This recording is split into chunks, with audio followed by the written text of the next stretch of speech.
Hello everyone, welcome to How to Solver. I hope you guys are doing well. Today I am going to discuss some best practices for writing SEO friendly content in WordPress. I am using US SEO for SEO content writing. Go to post and click on the add new post.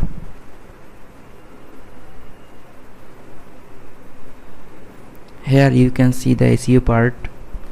So before creating content, you have to perform keyword research to identify relevant keywords for your topic, and you have to use these strategically in your content. So you can see there is a focus key phrase. So basically this is the main word or phrase you want your content to rank for it.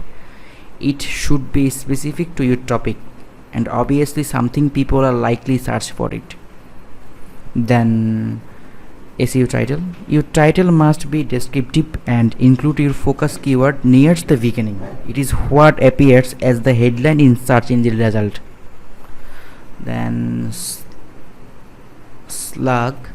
This is the part of the URL that identifies your page. Then meta description. This is a brief summary of your content that appears below the title in search results. So following these steps will help you to optimize your content for search engines and improve its visibility in online. That's all for today. Thank you. If you like my video, please like, comment, share and subscribe, and don't forget to press the bell icon.